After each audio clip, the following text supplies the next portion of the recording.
Hi guys, எல்லாருக்கும் வணக்கம் guys. இந்த வீடியோவில் நம்ம என்ன பார்க்க போகிறோன்னா, பாகிஸ்தான் அணி என்னங்க இப்படி விளையாடுறாங்க, பார்க்க எனக்கு ரொம்ப கஷ்டமாக இருக்குது, ரொம்ப அசிங்கமாக இருக்குது.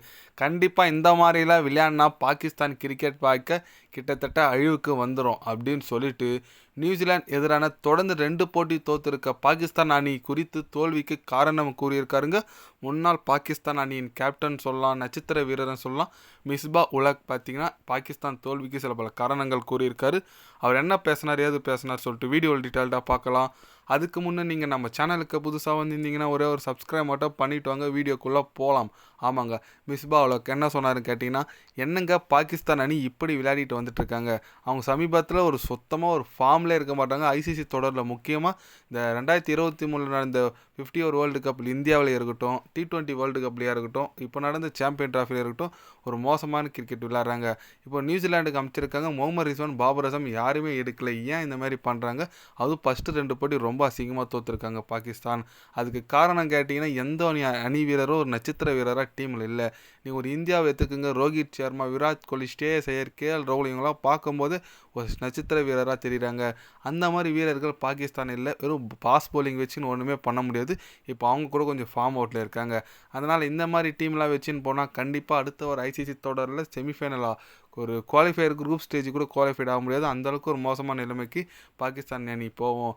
கண்டிப்பாக நிறைய டொமஸ்டிலேருந்து பிளேயர் வளர்ந்தால் மட்டும்தாங்க பாகிஸ்தான் கிரிக்கெட் வாய்க்க நீடிக்கும் அப்படின்னு சொல்லிட்டு மிஸ்பா உலக் பார்த்தீங்கன்னா பேசியிருக்காப்புல. எஸ், அவர் சொல்கிறது கரெக்டுங்க. ஏன்னா சமீபத்தில் ஒரு ஐசிசி தொடரில் மோசமான ஒரு பெர்ஃபார்மன்ஸ் கொடுத்துட்டு வந்துட்டுருக்காங்க பாகிஸ்தான். அது எல்லாம் உங்களுக்கே தெரியும். அதனால் கண்டிப்பாக இப்போ நியூசிலாண்டுக்கு போனால் ஃபஸ்ட்டு T20 தோத்துட்டாங்க, செகண்ட் T20 தோத்துட்டாங்க, 3ஆவது T20 விளையாட போகிறாங்க. அதை தோற்றா கிட்டத்தட்ட சீரீஸ் விட்ட மாரி தான். ஏன்னா 5 போட்டி கொண்ட சீரீஸ், அதில் ஆல்ரெடி நியூசிலாந்து 2-0 சொல்லிட்டு முன்னிலையில் இருக்காங்க.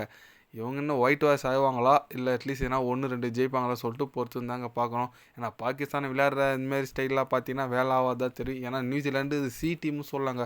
அந்த அளவுக்கு ஒரு யங்ஸ்டார் கொண்ட ஒரு நியூசிலாந்து டீம் தான். எல்லாமே நியூசிலாந்து பிளேயர், சீனியர் பிளேயர் எல்லாமே சாந்தனிருந்து எல்லாம் ஐபிஎல்ல இருக்காங்க. அதனால் அதுமாரி சி டீமுக்கிட்டே பாகிஸ்தான் போய் அடிக்க முடியலையே அப்படின்னு சொல்லிட்டு நிறைய பேர் கேள்வி எழுப்பி வந்துட்டுருக்காங்க. அதனால தான் நம்ம மிஸ்பா உலக் பார்த்தீங்கன்னா கொந்தளிச்சிட்டாருன்னு சொல்லலாம். ஏன்னா அவருக்கு இருக்குங்க, முன்னாள் கேப்டன், பாகிஸ்தானை எந்த மாதிரி ஒரு டீமாக விட்டு போனார். ஆனால் இப்போ ரொம்ப ஒரு பரிதாப நிலையில் போயிருக்கிறதுனால கண்டிப்பாக அவர் கோவப்படுவார். அதில் எந்த விதமான சந்தேகமும் இல்லை. நீங்கள் சொல்லுங்கள், நம்ம பாகிஸ்தான் அணி இப்போ இந்த நிலைமையில் இருக்குது, யார் காரணம்? இவங்க எப்படி சொல்லுது, இன்னும் அடுத்து வர ஃப்யூச்சரில் இவங்க எந்த மாதிரி சேஞ்சஸ்லாம் பண்ணணும்? பாபர் அசம், முகமது ரிஸ்வான்லாம் இருக்கிறமா இருக்கக்கூடாதா? உங்களோட கருத்துக்கள் என்னன்னு சொல்லிட்டு மறக்காமல் கமெண்டில் கொஞ்சம் சொல்லுங்கள். இது போன்ற ஸ்போர்ட்ஸ் யூஸாக தெரிஞ்சுக்கணுன்னா சேனலை சப்ஸ்கிரைபர் லைக் ஒன்று பண்ணிக்கோங்க. கண்டிப்பாக கிரிக்கெட் பற்றி day by day channel update வரும். மறக்காமல் சப்ஸ்கிரைப் மட்டும் கொஞ்சம் பண்ணி வச்சுக்கோங்க. நன்றி, வணக்கம்.